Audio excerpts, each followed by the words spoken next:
سلامتی ہے ان آنکھوں پہ جو ہدایت پہ نظریں جمائے بیٹھی ہیں، سلامتی ہے ان کانوں پہ جو ذکر خیر کے منتظر رہتے ہیں، سلامتی ہے ان قدموں پہ جو ہدایت کی راہ پہ گامزن ہیں۔ السلام علیکم ورحمۃ اللہ وبرکاتہ۔ آپ دیکھ رہے ہیں الف لام میم۔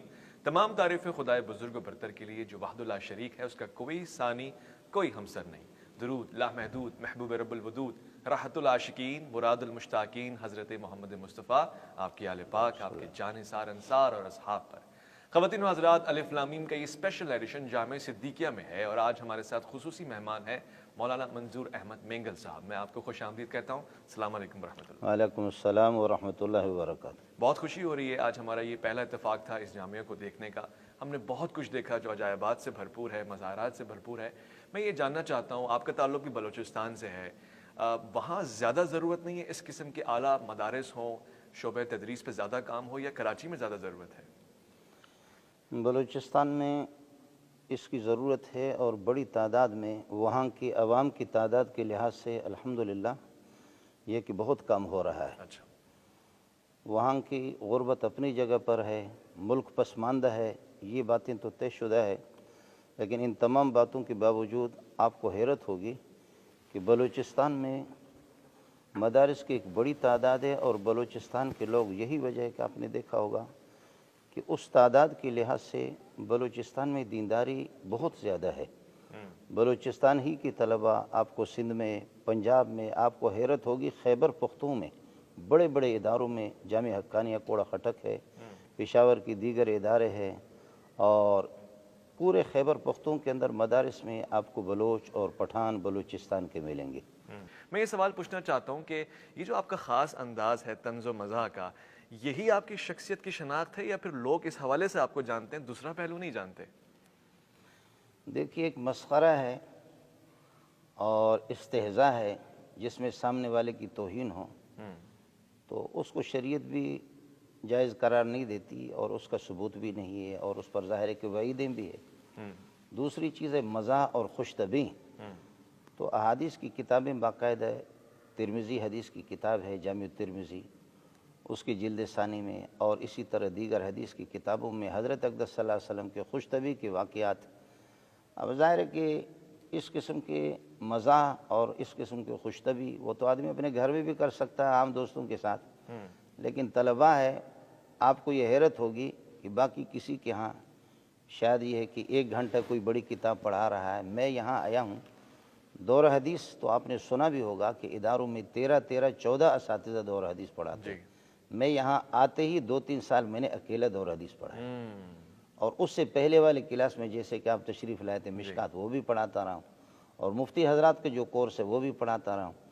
اب آپ اس کو مانیں یا نہ مانیں، علماء اس کو سمجھے یا نہ سمجھے، لیکن یہاں کے حقائق اسی طرح ہے، وہ آپ کو بتا دیں گے۔ اب اس طرح 6-6 7-7 گھنٹہ ایک آدمی پڑھائے تو طلبہ بور ہو جاتے ہیں، اور یہی ہماری پہچان ہے، یہ ہمارے لیے باعث عزت بھی یہی ہے۔ ہمارے پاس ان سے بڑا سرمایہ بھی نہیں ہے، تو کچھ خوش طبعی کی باتیں ہوتی ہیں، اور علم کہتے ہیں، فلاسفہ پرانے یہ کہتے ہیں کہ طبیعت میں جب نشاط ہو، خوشی ہو، تو پھر سامنے والے کی بات کو آدمی لے لیتا ہے۔ اگر ان پر یہ کہ ڈنڈا لے کر کے سروں پر مسلط ہوں گے، شاید یہ بات ان کی سمجھ میں نہ آ جائے۔ اور اسی طرح یہ ہے کہ بسا اوقات پھر کسی بات کو صاف صاف انداز میں کہنے سے شاید سامعین اس کو محسوس بھی کر لیں، تو مذاق میں ہماری مجبوری بھی ہے، اور شریعت کی بات پہنچانی بھی ہے، لیکن صاف صاف کسی کو برا لگے تو اس مذاق میں ہم وہ بات بھی نکال لیتے ہیں۔ اچھا، بعض اگر ایسے کلپس بھی مشہور ہیں جس میں آپ خواتین کو ہی کہہ رہے ہیں کہ ہمارا جسم ہے، ہماری مرضی بھی ہوگا اگر تمہارا ہوگا۔ آپ کو لگتا ہے کہ یورپین معاشرہ اسلام کے اس چہرے کو پسند کرے گا؟ ظاہر ہے کہ وہ اس میں تو معقول انداز میں ان کو سمجھایا گیا ہے کہ میرا جسم میری مرضی، اس میں تو یہ بھی چل نہیں سکا کہ اگر میری مرضی ہوتی تو یہ ہے کہ کوئی خاتون وہ اپنی مرضی کے اگر اس کے اختیار میں ہوتا تو وہ لڑکی پیدا نہ ہوتی۔ اس کی مرضی یہ بھی نہیں ہے، ظاہر ہے کہ اپنے بھائی کے ساتھ اس کے تعلقات بھی نہیں ہو سکتے، ناجائز تعلقات، اور چچا کے ساتھ، اس کے ساتھ، یہ ساری چیزیں ہیں۔ اور پھر آدمی کا کھانا پینا، آدمی خوشی چاہتا اس کو غمی، آدمی سردی چاہتا وہاں گرمی آ جاتی، آدمی تندرستی چاہتا لیکن وہاں بیماریاں آ جاتی ہیں، آدمی یہ چاہتا ہے کہ اللہ آپ کا بھلا کرے مجھ پر کوئی بیماری نہ آ جائے لیکن بیماریاں آ جاتی ہے، آدمی چاہتا ہے جوان رہوں لیکن بڑھاپا آ جاتا ہے، آدمی چاہتا ہے میرے والدین ہمیشہ جوان رہے، بہن بھائی ان کو اچھے حالت میں دیکھوں، اس طرح نہیں ہوتی۔ کشتیاں بالکل ہماری تمناؤں کے خلاف چلتی ہے. معلوم یہ ہوتا ہے کہ میرا جسم میرے مرضی میں بھی کسی بات میں ہمیں اختیار نہیں ہے, فیصلے اوپر سے ہوتے ہیں. اوپر سے ہوتے ہیں. جی جی. خوب, ماشاءاللہ ماشاءاللہ. طنز و مزاح کے ہی زاویے کو اگر دیکھیں تو بعض اوقات بڑے علماء کرام جن کو عوام بہت پسند کرتی ہے, ان سے متاثر بھی ہوتی ہے, آپ برملا برجستہ ان کے بارے میں کچھ بھی کہہ دیتے ہیں. مولانا طارق جمیل ایک مثال ہے, اور دیگر علماء بھی ہیں. تو اس کی پیچھے وجہ کیا ہوتی ہے؟ طارق جمیل ہمارے سر کے تاج ہے اور دیگر علماء, لیکن باتیں دو ہوتی ہے. ایک یہ کہ مسائل شرعیہ ہے اور ایک اپنی دوستی ہے. میرا یہ جو ہاتھ ہے یہ بہت قیمتی ہے, لیکن اگر اس کو کینسر لگے گا اور اس میں بدبو اور تعفن اگر پیدا ہوگی تو میں خود ہی ڈاکٹروں سے کہوں گا کہ اس کو کاٹ دو.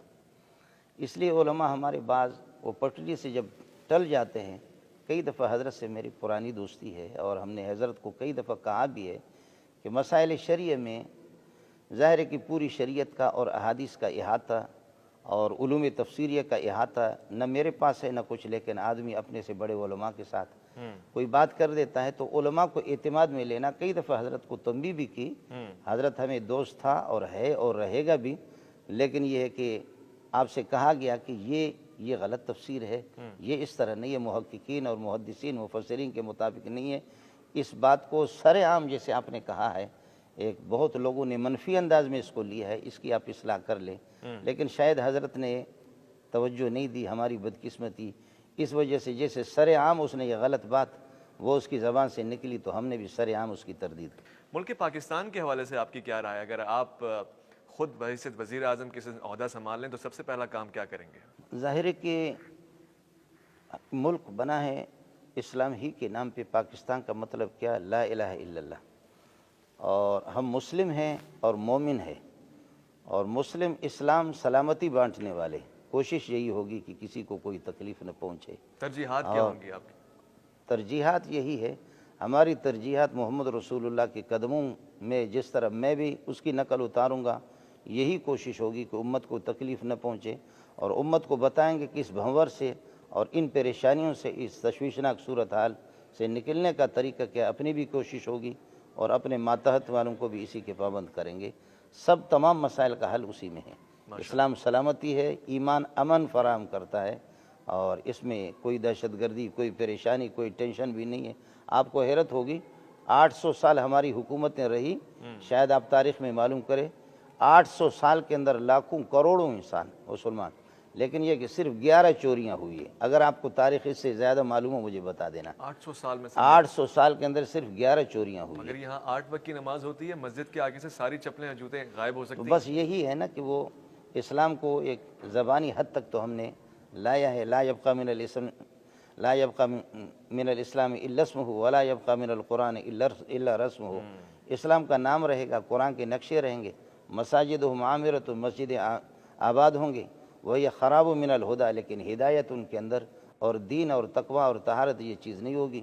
علماء شر من تحت ادیم السماء, زمین پر بسنے والوں میں علماء سب سے زیادہ فتنے کو ابھارنے والے علماء ہی ہوں گے. تخرج من عندهم الفتنة وفيهم تعود, فتنہ انہی سے نکلے گا اور انہی میں لوٹ کر کے جائے. ایسا ہی ہے, اور ایسا نظر بھی آ رہا ہے. جی ہاں. علماء سو کی فہرست اگر ہم بنائیں تو سب سے زیادہ آپ قابل مذمت کس کو سمجھتے ہیں, جن کو ضرورت ہے تصحیح کرنے کی؟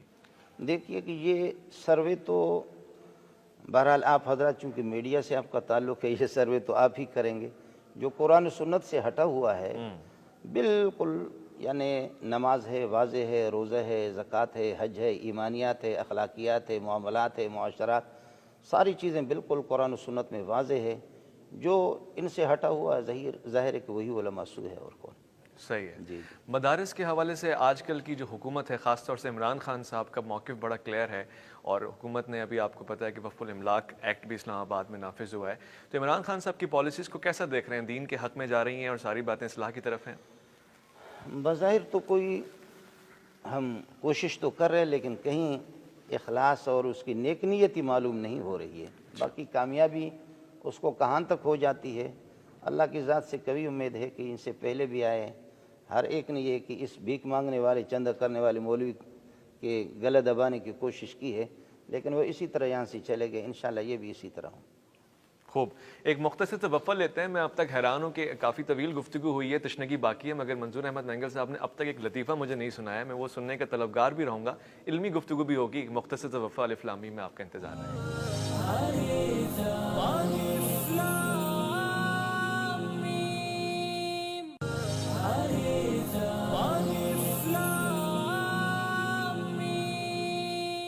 خوش آمدید. مٹکے سے کسی نے پوچھا کہ تم اتنا ٹھنڈا کیسے رہتے ہو، تمہیں غصہ نہیں آتا، گرم کیوں نہیں ہوتے؟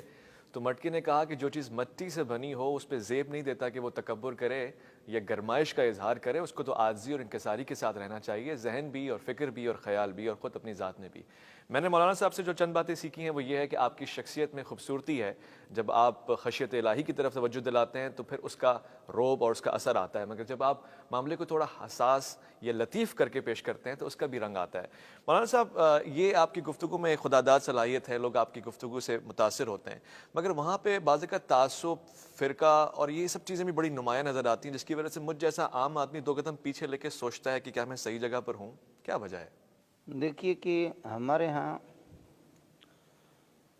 سرمے والا یہ جو پتھر ہے یہ پتھر ہی ہوتا ہے.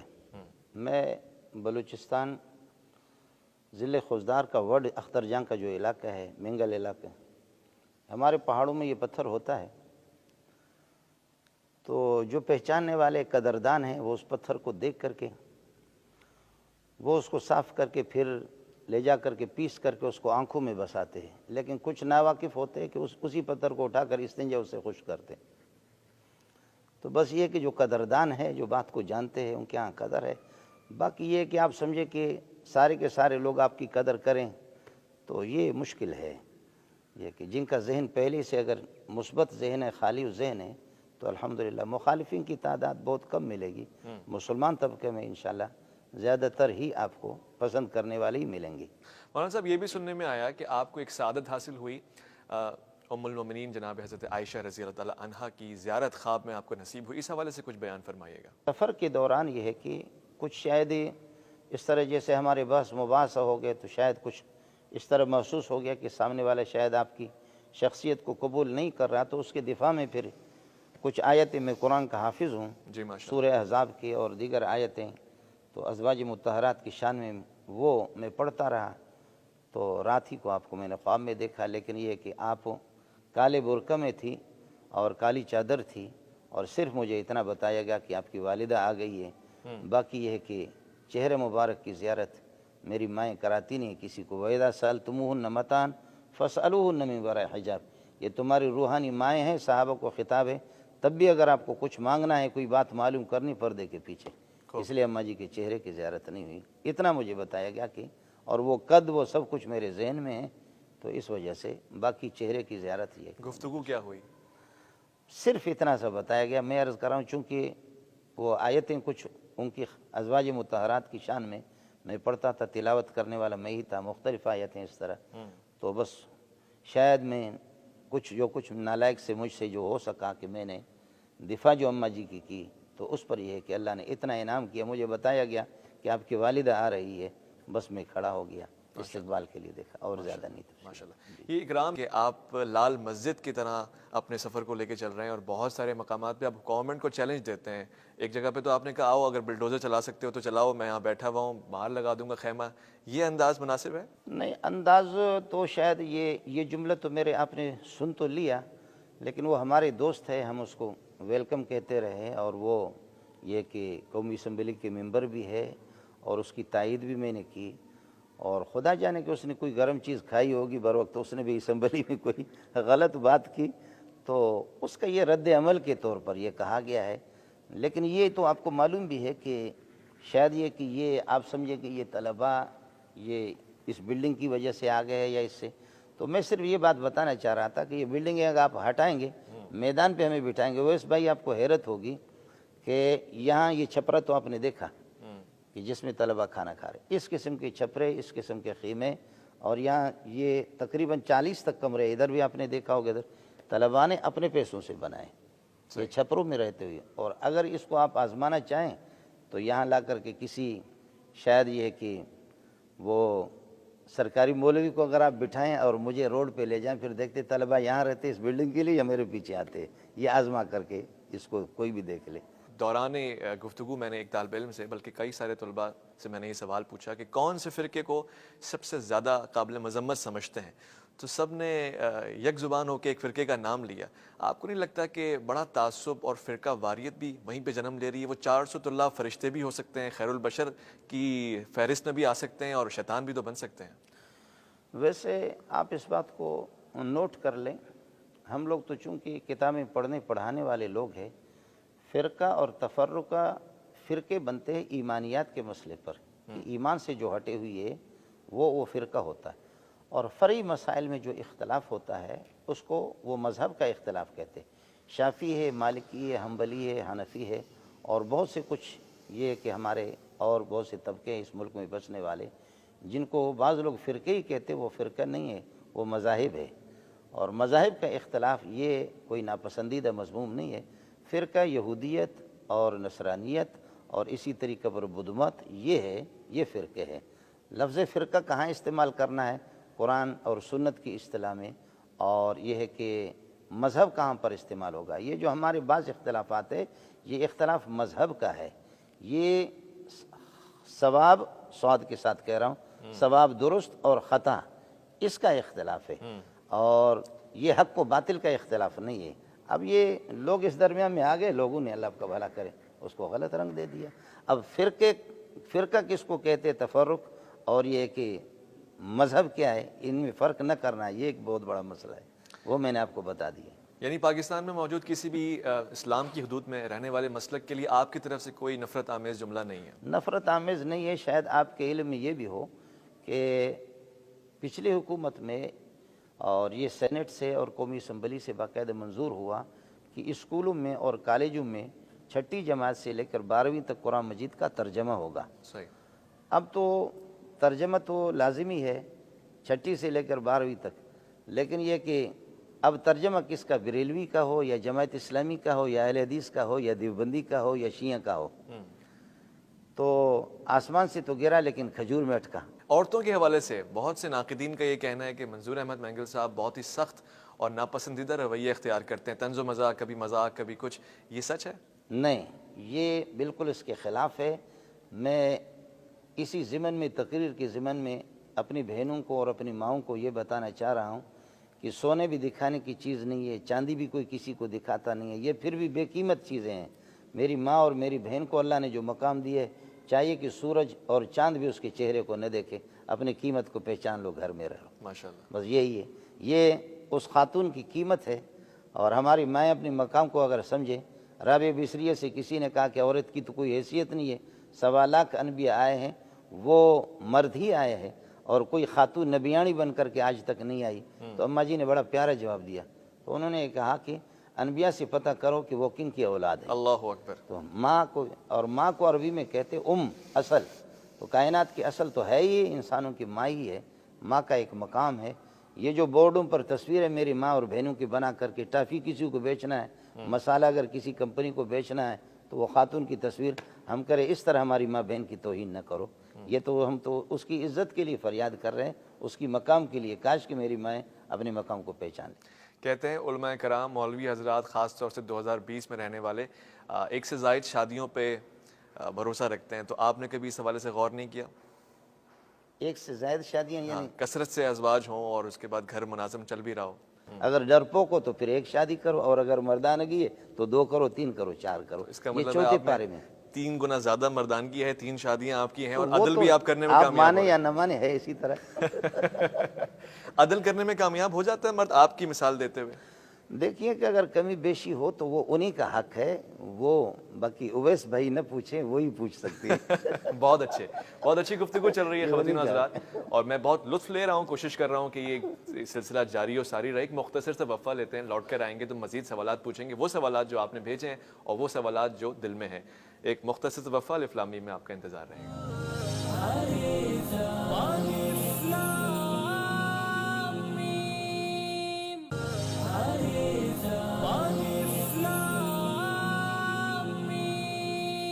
ہزاروں سال نرگس اپنی بے نوری پہ روتی ہے، بڑی مشکل سے ہوتا ہے چمن میں دیداور پیدا. ہم اس وقت چمن میں ہیں، نہیں وہ چمن نہیں جو بلوچستان میں ہے، بلکہ وہ چمن جو جامعہ صدیقیہ میں ہے، اور یہاں کے اس چمن میں ہم بڑی اچھی گفتگو کرنے کے طلبگار بھی ہیں. مگر ایک عجیب بات تھی، جب میں یہاں سے وہاں آیا مولانا صاحب، بڑی ساری تعداد میں گارڈز آپ کے آس پاس رہتے ہیں. تو کیا اللہ اور اس کے رسول پہ بھروسہ نہیں ہے، یہ زیادہ خطرہ ہے زندگی کا؟ بسم اللہ الرحمن الرحیم. حضرت اقدس صلی اللہ علیہ وسلم نے خود بھی گارڈوں کا اور محافظین کا انتظام پہلے کیا ہے. من یکلونا اللیلۃ، کون رات کو ہماری حفاظت کرے گا، یہ حدیثیں بھری ہوئی ہے. اور جب سورہ مائدہ کی یہ آیت نازل ہو گئی، واللہ یعصمک من الناس، کہ اب اللہ نے آپ کو گارنٹی دی ہے کہ آپ کو کوئی نقصان نہیں پہنچے گا، تو اس کے بعد حضرت نے فرمایا کہ اب میری فکر نہ کریں انشاءاللہ. باقی کچھ تکلیفیں تو ہوئی، جیسے کہ احد میں آپ کا دانت مبارک شہید ہو گیا، زخمی ہو گئے، لیکن اس کی گارنٹی ہے کہ آپ کو کوئی شہید نہیں کر سکے گا، تو حضرت نے ہٹایا. اور ہمارے جیسے مولویوں کے پاس یہ گارنٹی نہیں ہے، اس وجہ سے ہمیں حکم یہی ہے کہ اپنی حفاظت کر لو. جی ہاں، یہ حضرت صلی اللہ علیہ وسلم کی خصوصیت ہے اور آپ ہی کی. جی جی. خوف نہیں آتا؟ کیونکہ جس دور میں ہم پل رہے ہیں وہاں علماء کا اکرام اتنا نہیں ہو رہا جتنا ہونا چاہیے، بلکہ اکرام تو کجا، ابھی 2020 بڑا سخت سانحہ گزرا ہے ڈاکٹر عادل خان شہید کے حوالے سے دیگر. تو آپ کو دن رات یہ بات ستاتے نہیں ہے کہ کوئی بھی ناقد، کوئی بھی مخالف کوئی ایسی حرکت کر جائے؟ بس جو ہم سے اویس بھائی بن پاتا ہے، یہاں ایک بڑی تعداد ہے، اور کچھ وہ ہے کہ جو آپ کو محافظین نظر آ رہے ہیں، کچھ وہ ہے کہ شاید چھپے ہوئے ہیں. تو اس وجہ سے ایک بڑی تعداد ہے ہمارے ساتھی، اللہ ان کو جزا خیر دے، نہ کسی کو کوئی تنخواہ ہے نہ کچھ ہے. یہ شاید آپ جن کو گارڈ سمجھ رہے محافظ، یہ تھوڑے ہیں، ان سے بڑھ کر کے ایک بڑی تعداد ہے جو ہر طرف سے مدرسے کے، وہ محلے والے بھی ہے اور محلے سے ہٹ کر کے 1,500 طلباء ہیں، ان میں بڑی تعداد ہے. بیدار دماغ بھی ایک بہت بڑا طبقہ ہے ان میں، اور 24 گھنٹہ آپ کو حیرت بھی ہوگی، ان سردیوں میں بھی وہ بالکل رات کو پہرے دیتے رہتے ہیں مدرسے کے دائیں بائیں، اور ایک بڑی تعداد ہے. اب میں آپ کو کیا بتاؤں، وہ 100 ہے یا 150 ہے، بہت بڑی تعداد. مولانا فضل الرحمان صاحب سے آپ کی کیا انسیت ہے؟ کافی مرتبہ آپ نے ان کی تعریف کی ہے، ایسا لگتا ہے کہ آپ ان کی سیاسی کاوشوں کو بڑا پسند کرتے ہیں، اس میں اپنا حصہ ڈالنا چاہتے ہیں. حضرت باقی تو اویس بھائی میں آپ کو بتا نہیں سکتا، لیکن وہ کہتے ہیں کہ اونٹ جتنا بھی گیا گزرا ہو، گھوڑا جتنا بھی گیا گزرا ہو، لیکن یہ کہ اس سے نیچے ایک سواری ہے جس کا نام تو نہیں لیتا، اس سے بہتر ہے. ایک عالم دین ہے، بہترین قرآن پڑھتا ہے، اور اندر جو ہم نے تحقیق بھی کی ہے کہ ہوتے ہیں ہمارے بعض لوگ، اعمال میں ہماری کمزوری ہوتی ہے، سفر میں، حضر میں، ہر طرح سے دیکھا ہے، نہ ان کی نمازوں میں کبھی یہ ہے کہ کمی آئی ہے، نہ ان کے اعمال میں کمی آئی ہے. ظاہر ہے کہ آدمی جب اس میدان میں چلا جاتا ہے تو بہت سی چیزیں رہ بھی جاتی ہے، لیکن کمزوریاں کوتاہیاں ان کی ہوں گی. حضرت مولانا فضل الرحمان کو آپ ابو بکر، عمر، عثمان کے ساتھ ان کو نہ تولیں، فضل الرحمان جیسے کروڑوں ابو بکر کے برابر نہیں ہوں گے، لیکن یہ ہے کہ وہ ایک عالم دین ہے. اور ساتھیوں سے کئی دفعہ بھی کہا ہے کہ اگر کوئی اور شخصیت ہے اس کا متبادل وہ بھی پیش فرمائیں، لیکن ہماری مارکیٹ میں کوئی اس کے برابر کا ہے نہیں. جماعت اسلامی میں بھی کوئی نہیں ہے، اور لبیک یا رسول اللہ میں بھی کوئی نہیں ہے. دیکھیے کہ لبیک یا رسول اللہ کے جو کچھ ساتھی تھے، اللہ نے ان کو اس مقام پہ پہنچایا، جیسے خادم حسین رضوی، وہ بھی اس دنیا سے چلے گئے. علماء ہے، لیکن معرفت کل شین عند اہلی، ہر ایک فیلڈ کے، ایک میدان کا ایک ماہر ہوتا ہے. مولانا بہرحال اس میدان کے شاہ سوار ہے. جی ہاں، شاید وہ میرا کام نہیں کر سکے گا جو میں تدریس کر رہا ہوں، ان کا اپنا ایک مسئلہ ہے. مولانا طارق جمیل صاحب کے جیسے ان کی فصاحت و بلاغت گفتگو کا انداز ہے، وہ میں نہیں کر سکتا. اور یہ ہر عالم کی اپنی خصوصیت ہے، کوئی مفسر ہے، کوئی محدث ہے، کوئی سیاسی ہے، کوئی فقیہ ہے، کوئی مفتی ہے، اور مولانا کی اپنی صلاحیتیں بہرحال ہے. اور اس کا علم آپ کا چونکہ میڈیا سے تعلق ہے، صلاحیت. آج یہ خبر ضرور نشر ہوگی کہ مولانا منظور احمد مینگل صاحب نے مولانا فضل الرحمان کو گھوڑے اور گدھے سے تشبیہ دی ہے. ہاں نہیں، میں نے تو نام نہیں لیا، گدھے کا نام نہیں لیا، میں نے کہا کہ وہ دراز گوش کہتے ہیں فارسی میں، دراز گوش. بس اونٹ کو آپ یہ ہے کہ اس سے نیچے والے سواریوں کے برابر نہ کریں. گدھے کا نام تو میں نے لیا بھی نہیں، وہ تو آپ اپنی طرف سے اضافہ کر رہے ہیں. اس لیے ہمارے ہاں جب کسی صحابی نے اگر اس پر سواری کی ہے جس کا نام آپ لے رہے ہیں، اگر اس پر کسی صحابی نے سواری کی ہے یا جی کسی نبی نے سواری کی ہے، تو ہم حدیث پڑھاتے وقت اس کا نام گدھے سے نام نہیں لیتے، ہم کہتے ہیں دراز گوش. ادب یہی ہوتا ہے. خوب. تو اس وجہ سے میں نے نام نہیں لیا, ورنہ میرے لیے مسئلہ آپ بنا دیتے. مسئلے ویسے کس قسم کے ہو سکتے ہیں؟ وفاق المدارس سے کوئی مسئلہ ہو سکتا ہے؟ کیونکہ سننے میں آ رہا ہے کہ مولانا کو وہاں پہ حصہ دیا جا رہا ہے. بحیثیت سیاسی فرد آپ کو لگتا ہے ان کو اس میں ہونا چاہیے؟ نہیں, وہ اس طرح نہیں ہے. وفاق المدارس میں اگر اس کو حصہ دے رہے ہیں تو وفاق میں یہ کہ مختلف قسم کے مورچے ہیں. ایک وہ ہے کہ یہ جو نصاب ہے ہمارا, اس میں جیسے کہ 22 آدمی ہے, جی. اس میں ہوں. اور پھر یہ کہ ایک تخصصات مفتی حضرات اور اس میں حدیث میں اسپیشلسٹ کوئی بن جائے, علم حدیث کا ایک نصاب, اس میں مولانا زاہد الراشدی ہے, مولانا تقی صاحب ہے, میں ہوں, ہم 3 آدمی ہیں. تو مختلف شعبے ہیں ہر شعبے میں. اب مولانا کو اگر وفاق المدارس والے لے بھی رہے ہیں تو وفاق والے کہہ رہے ہیں کہ ہم 4 دیواری میں پڑھائیں گے, آپ اللہ کے لیے باہر جو ہم پر سنگ باری ہو رہی ہے اس سنگ باری میں آپ ماہر ہماری حفاظت کر لیں. صرف اتنی سی بات ہے. ایک بڑا دلچسپ سوال ہے اور میں سمجھتا ہوں میری ذمہ داری ہے بحیثیت طالب علم میں آپ سے پوچھوں. جہاد کے اس کانسیپٹ کو بہت خراب کر کے ہمارے ذہن سے دور کر دیا گیا. عام بچے کو اب جہاد کے نام سے نفرت ہو گئی ہے. اس میں کس حد تک علماء کا کردار ہے اور کس طرح سے اس کو مثبت انداز سے پیش کریں؟ دہشت گردی اور جہاد میں فرق کیسے محسوس کروائیں؟ حضرت, آج تک اویس بھائی, جو آپ میڈیا سے آپ کا تعلق ہے, کہ دہشت گردی کیا ہے اور اس کی حدود اربع کیا ہے. دہشت گردی کی سرکوبی کے لیے اللہ پاک نے جہاد ہی کی اجازت دی ہے اور اس کو فرض قرار دیا ہے. باقی مسئلہ رہ گیا کہ مجاہدین وہ نتائج حاصل نہیں کر سکتے اور یہ ہے کہ وہ غلط جگہ بسا اوقات استعمال ہوتے ہیں, تو وہ مختلف قسم کے لوگ, ان میں ظاہر ہے کہ احد کے موقع پر جو لوگ جا رہے ہیں اس سے کفار سے لڑنے کے لیے, تو وہاں 300 سے زائد عبداللہ بن ابی کی جماعت ہے وہ واپس بھی ہو رہی ہے. تو اس طرح ہے کہ ان کو ناکام کرنے کے لیے مجاہدین کو بعض ان میں گھسے رہتے ہیں. مجاہدین کی اپنی کوشش بھی رہتی ہے کہ یہ کر لیں. باقی مسئلہ یہ ہے کہ دہشت گردی کی شاید آپ کو کسی نے حقیقت نہ بتائی ہو, میں آپ کو بتا دیتا ہوں. یہ میری طرف سے آپ تحفہ لے لیں کہ دہشت گردی کیا ہے. قرآن کہتا ہے کہ سود خور سب سے بڑا دہشت گرد ہے, سب سے بڑا دہشت. فَإِن لَمْ تَفْعَلُوا فَأَذَنُوا بِحَرْبٍ مِّنَ اللَّهِ وَرَسُولِهِ. اگر سود سے باز نہیں آؤ گے تو اللہ سے تمہاری کشتی ہوگی, اللہ سے تمہارا مقابلہ تیار ہو جاؤ.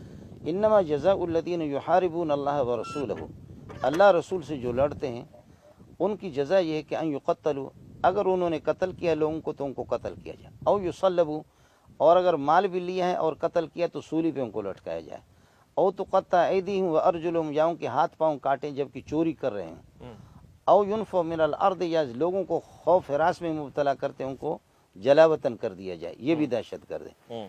تیسرا ایک دہشت گرد ہے من عادی لی ولیا فقد آذنت بالحرب, اولیاء اللہ سے اور دین کے جو ماہرین ہیں ان سے کوئی ٹکر لے لیتا ہے, اللہ فرماتے میں خود اس سے لڑائی کروں گا, یہ بھی دہشت گرد ہے. من بدل دینہ, اسلام کو کوئی چھوڑ دیتا فقتلوا, اس کو قتل کرو, یہ بھی دہشت گرد ہے. مرتد کو. اور جو پاک دامن اور عفیف عورتوں کی عزتوں سے, خواتین کی عزت کو داغدار اور یہ ہے کہ تار تار اگر کوئی کرتا ہے تو وہ بھی ہے, اگر شادی شدہ ہے تو اس کو سنسار کر کے جان سے مار دیں گے, یا کوئی کسی کو قتل کرتا ہے, یہ بھی دہشت گرد ہے. تو دہشت گرد آج تک دہشت گردی کے خلاف کوشش تو ہو رہی ہے, سب کر رہے ہیں, لیکن دہشت گردی کیا ہے؟ تو دہشت گردی کی یہی صورت ہے, میں نے آپ کو بتا دی کہ سب سے زیادہ جہاں سودی نظام و سب سے بڑا دہشت گرد ہوئی. آپ تو بڑا قوی مطالعہ رکھتے ہیں دہشت گردی کو, مجھے لگتا ہے کہ آپ پسند بھی نہیں کرتے.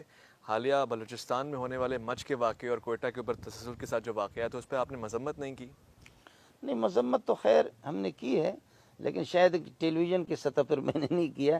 یہاں مسجد میں اور اس طرح سے مذمت ہم کرتے رہتے. کیا کہیں گے اس میں ذمہ دار کون ہے اور کن لوگوں کو بارہا انصاف ملنا چاہیے؟ حضرت, جب کسی واقعے کے, کسی قتل کے, کسی دہشت گردی کے اس کے ذمہ دار جب معلوم نہ ہو جائے نا, تو پھر آپ خود سمجھے کہ وہی ہے. کون؟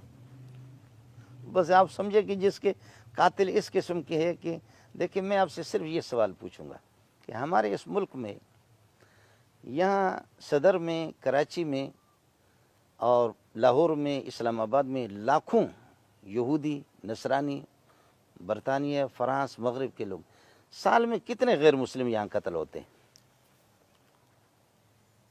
یہ وہ اسلام ہے, یہ وہ مسلم ہے کہ ہم تو دوسروں کو سلامتی کر دے رہے ہیں, یہ وہ مومن ہے کہ دوسروں کو امن بانٹ رہا ہے. صحیح. اب یہ کون ہے کہ ان کے پاس مال بھی ہے, اگر کوئی پٹھان ہے یا کوئی بلوچ ہے, کوئی سندھی ہے دہشت گرد ہے, تو یہاں سے کسی گورے کو اغوا کیوں نہیں کرتا, اس کو قتل کیوں نہیں کرتا, اس کی گاڑی کیوں نہیں چھینتا, اس کے پیسے کیوں نہیں. تو یہ کون ہے کہ جو اللہ آپ کا بھلا کرے کہ ان میں یہ قتل نہیں ہو رہے ہیں؟ یہ کس کی چھتری کے نیچے ہیں؟ اس چھتری کو آپ بھی تلاش کریں, میں بھی تلاش. اور وہ کیا ہے کہ ایک ایک گلی کوچوں کے اندر مسلمان قتل ہو رہے ہیں, بس یہی ہے مسئلہ سارا بالکل واضح ہے. خوب. اس کے پیچھے آپ کو لگتا نہیں ہے کہ شعبہ تدریس سے واقف لوگوں نے یا وابستہ لوگوں نے صحیح طرح سے تصحیح نہیں کی؟ کرک میں ابھی حالیہ ایک مندر کو آگ لگا دی گئی, تو عدم برداشت یا دہشت گردی یا انتہا پسندی کو فروغ نہیں مل رہا؟ ایسا نہیں ہے. جو لوگ قرآن و سنت کو جانتے ہیں وہ الحمدللہ, ہم مسئلہ تو اپنے طلباء کو بھی پڑھاتے ہیں اور اپنے یہ کہ ماننے والوں کو بھی ہم یہ بتاتے ہیں کہ اگر کہیں کوئی خرابی ہے بھی, یہ پبلک کا کام نہیں ہے, یہ حکومت کا.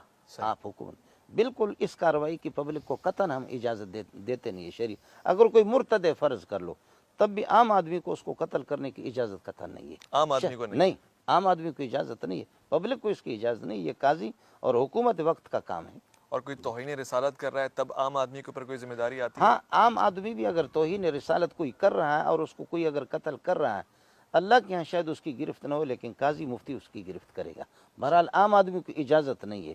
اس کی وجہ یہ ہے کہ شریعت اس کی اجازت اس لیے نہیں دیتی کہ اگر عام آدمی کو اجازت دے دیں کہ اگر کوئی مرتد آپ کو ملے تو جان سے مار دو, اور توہین رسالت کوئی کر دے تو اس کو جان سے مار دو, دین کے کوئی مخالف ہو قرآن کو اس کو جان سے مار دو, اس کی اجازت اگر شریعت دے دے تو پھر بہت سے لوگ وہ یہ بھی کریں گے کہ کسی کو قتل کر دیں گے, جان سے مار دیں گے. ذاتی دشمنی ہوگی, کہے گی جی اس نے اللہ رسول کو گالی دی تھی. صحیح کہہ رہے ہیں. اس وجہ سے پبلک کو اس کی قطعاً اجازت نہیں. مولانا صاحب کے بارے میں آپ کو شاید یہ کم پتہ ہوگا کہ آپ ڈاکٹر بھی ہیں, آپ نے 2.5 مہینے میں پی ایچ ڈی کمپلیٹ کی ہے, اور جب آپ طالب علم تھے تو آپ نمبر 1 طالب علم تھے پورے پاکستان میں, یعنی ٹاپ 10 جسے آپ کہتے ہیں اس سے بھی اوپر. یہ بڑی خوشی کی بات ہے کہ ذہین دماغوں کو اگر آپ ذہانت اور سنجیدگی مزاج سمجھیں گے تو شاید آپ بہت کچھ سیکھ سکتے ہیں.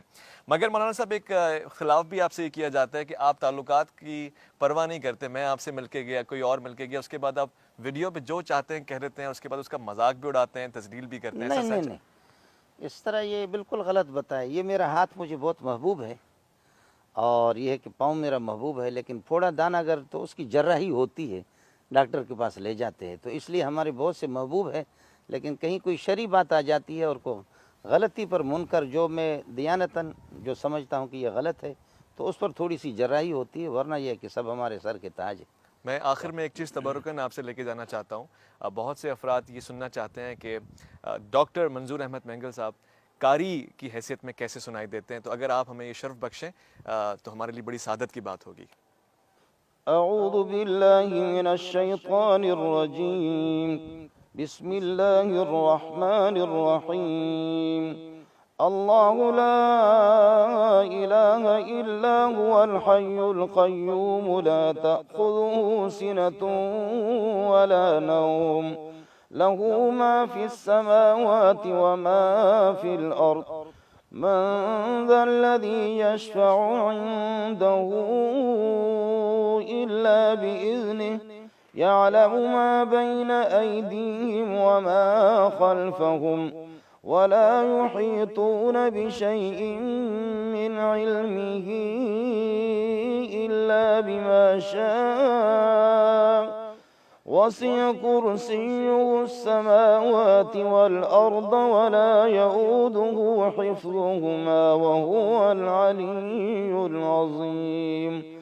لا إكراه في الدين قد تبين الرشد من الغي فمن يكفر بالطاغوت ويؤمن بالله فقد استمسك بالعروة الوثقى لا انفصام لها والله سميع عليم.